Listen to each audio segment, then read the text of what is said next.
their own stories of struggle. Kiko's sister Aurora at some point suffered a depression problem that affected her game. Si Aurora, balita ko daw, parang dumaan ka daw sa parang depression. Ano yung game mo? Totoo ba yan? Sa akin yan. Because one of the best, or actually one of the tools na kailangan ng isang athlete is yung mental readiness. Ikaw, ano ba nangyari sa'yo? Hindi. Siyempre, hindi naman dumarating din sa isang tao or sa amin din, mga players na parang mawawalan ka ng trust mo sa sarili or tiwala, gano'n. So, parang dumating sa akin yung time na yun sa paglaro ko. So, parang kahit pa nag-practice na ako, so nawawala ako, di ko na-mental block ako. Pero deep inside, alam ko yung gagawin ko. Pero parang... Joanne's father suffered from stroke, and she had to quit her first job to be a member of the team. Kasi nung first year college ako, nag-stroke yung tatay ko. So, wala nang hanap buhay, wala nang igasto sa akin. So, sabi ng tatay ko, mag-quit ako ng pag-aaral ko. Eh, sabi ko, ayaw ko mag-quit kasi gusto ko talaga makapagtapos ng pag-aaral. Sabi ko, another challenge lang ako doon. Tapos parang sabi ko sa sarili ko na tatapusin ko to. Yung dream ko na magbabasketball talaga at saka magiging RP team, yung pinaka-dream ko talaga sa buhay. Anong support na binigay sa'yo ng tatay mo? Kasi yung tatay ko kasi yung na-stroke, paralyzed pa, talaga wala na siya magawa. Pero yung nanay ko kasi sabi niya, kung gusto mo pag-aaral, support talaga tapos kahit sa anong paraan gagawin niya. Kahit talaga para mapapatuloy ng pag-aaral.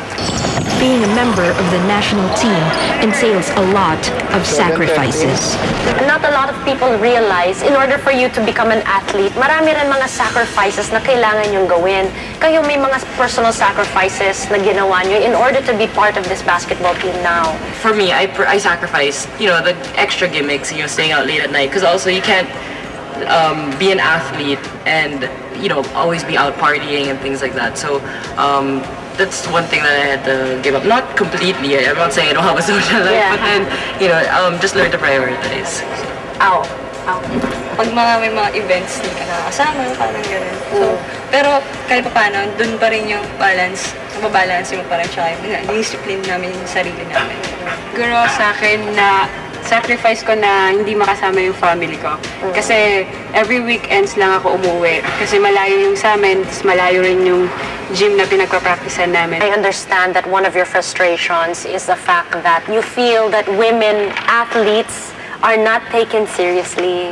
Not as much as the men's. I mean, we know that the Philippines is like a basketball crazy society, but it's really actually men's basketball. Even in high school, I wrote a paper saying how women's sports isn't given as much attention, and I guess it's always been a frustration of mine, but I've never let it, affect my game.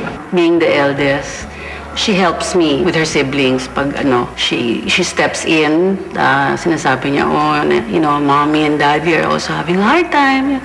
She plays her role as a big ate. Very disciplined. Very disciplined person. But more than their own personal struggles, their team had to face its own problems. And what are some of the challenges that you guys go through as a team? I guess, if we talk about international level, our team has always been a lot smaller than the rest of the team. So that's, I think, in itself already one big challenge that we face as a team. Kapag natatalo naman kayo, anong nararamdaman niyo? Siyempre malungkot yun. But how does it make you feel knowing that you've given so much effort and time?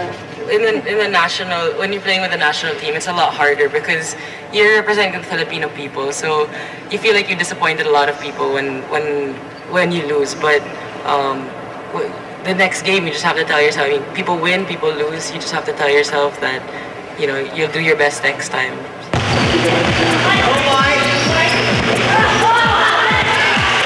Being a basketball player herself, Charlene did not just visit the team, but played with them.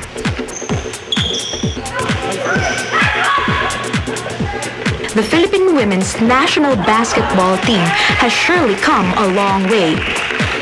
Kapag may game kayo sa abroad, ano yung, what does being a Filipina mean to to you when you play? Kahit tambak na kami, talagang cheer pa rin sila sa amin.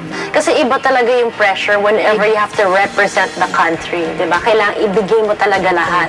Because you're not only losing for yourself, but you're losing for the country, di ba? We share your victory and defeat with you guys. Now, what would you consider is your greatest achievement as a basketball team? We still haven't gotten that gold, but But you got the bronze, right? We got a silver medal last Siaba, so well, I've only been in the team 1 year, so I would say that would be our biggest achievement so far. But hopefully next SEA Games we get that gold. Until we get that gold, we'll just keep fighting for that. So what is your dream for the team? Gold. At mangyayari yan next year? Yeah, please. Joining the national team is not an easy task. Whether they win or not, whether they receive gold or silver, it doesn't matter. What matters most is that these women are here to raise our flag. We're the Women's National Basketball Team, and we're Proudly Filipinas. Proudly Filipina. Thank you for joining me tonight on Proudly Filipina.